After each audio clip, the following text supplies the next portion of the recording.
Hello, আজকে একটু দেখা করতে পারবা? কেন, ইসলামপুর পার্ক আর কোথায়? অসুবিধা আছে? তোমাদের বাড়ি তো বাইপাসের ওখানেই না? তাহলে বাইপাসে আসো, ওখানে দেখা করি। আমি কিছুক্ষণ পর যাচ্ছি বাইক নিয়ে, তুমি আসো। আচ্ছা আচ্ছা, তুমি একটু পরে বেরো, আমি একটু পরে বেরোচ্ছি তাহলে। হ্যাঁ, ঠিক আছে, আচ্ছা রাখছি। হ্যাঁ,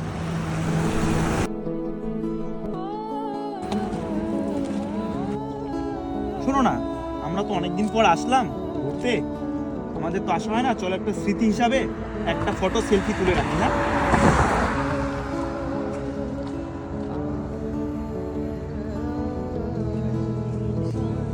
ফটোটা কিন্তু আমি স্ট্যাটাস দিব, ঠিক আছে?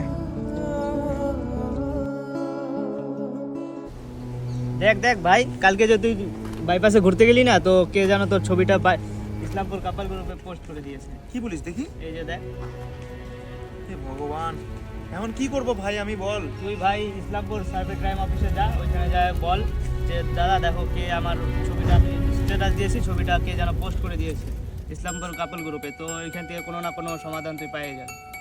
এইভাবে ব্যাং, আমার বাড়ির লোক যদি জানে, আমার তো অবস্থা টাইট করে দিবে। ওটা তো ভাই হবে, দেখ তুই না ভাই, অনেকে আছে এখানে, দেখ না একের পর এক ভাই, অনেক লোক আছে। আচ্ছা ঠিক আছে, আমি যা যোগাযোগ করে দিবি, হ্যাঁ, তাই না? ওদের ভালো সাথে হবে যোগাযোগ তো। কর, আর একবার থানায় একবার গিয়ে দেখতে পারিস ওইখানে। আচ্ছা, ওখানে আচ্ছা। গেলে কোনো না কোনো সমাধান হয়ে যাবে।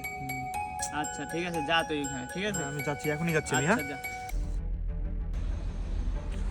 বুনু, একটু শুনে যাস তো। কি হয়েছে বলো? অনেকদিন পরে তো আসলি বাইরে থেকে, চ একটু কোনো জায়গা থেকে ঘুরে আসি। কোথায় যাব?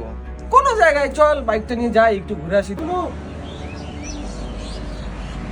চল টাউনের দিকে একটু আসি। ও, অনেকদিন পরে আসলাম, একটা ছবি তুলি আমরা,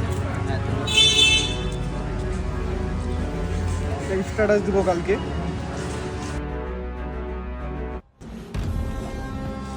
আরে এটা তো প্রীতম আর প্রীতমের বোন। প্রীতম ভাই, দেখ দেখ দেখ, ইসলামপুর কাপল গ্রুপে তোরা তোর বোনের ছবি কে পোস্ট করে দিয়েছে। কি অবস্থা! এখন কি বোনের সাথেও ঘুরতে যাওয়া যাবে না? আমার বাড়ির লোক জানে, কিন্তু লোক প্রতিবেশী দেখলে কি ভাববে বলতো? প্রীতম ভাই, তুই ইসলামপুর সাইবার ক্রাইম অফিসে যা, যাই দেখ ভাই, কথাবার্তা বল, এটার কোনো একটা সলিউশন পেয়ে যাবি। না তাই হলে করতে হবে, কি করবো? না হলে এই মানে পেজটা আর কি পরিস্থিতি। কোনোদিনও বন্ধ হবে না, এইভাবেই চলতে থাকবে যদি কেউ কোনো কমপ্লেনই না করে। ওটাই। এখন যা সমাজ হয়ে গেছে, এখন বোনকে নিয়েও ঘুরতে যাওয়া যাবে না, না। এই ব্যাপার হয়ে গেছে এখন। কিরে কি করছিস? ও আয় আয়, তুই এখানে কি করছিস? তুই এখানে কি করছিস? আরে ভাই বলিস না, ইসলামপুর যে কাপলস একটা গ্রুপ আছে না, ওইখানে আমি আমার গার্লফ্রেন্ডের সাথে একটা ফটো তুলেছিলাম, কোথার থেকে যে ওরা পেয়েছে, ওটা ওই গ্রুপের মধ্যে ছেড়ে দিয়েছে। ভাই তুই তোর গার্লফ্রেন্ড, আমি আমার বোনকে নিয়ে একটা ছবি ছেড়েছিলাম, সেটা কাপলস গ্রুপে চলে গেছে। আমি লোককে বুঝাবো কি করে যে ভাই ওটা আমার বোন হয়? সবাই তো আমাদের খারাপ ভাবছে। আমাদের তো কিছু একটা করতে হবে, চল চল আমরা একটা জিডি করে দিই। হ্যাঁ, ভাই, ওটা দিয়ে দেখি কি হয়।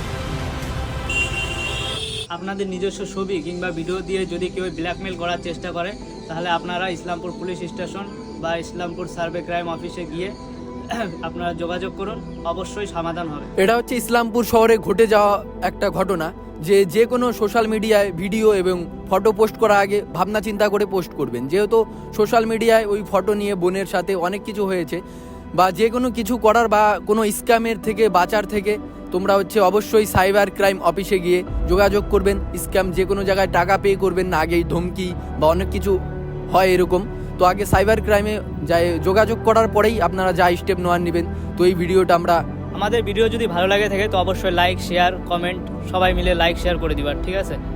সবাই শেয়ার করে দিবেন অবশ্যই। শেয়ার করে দিবি।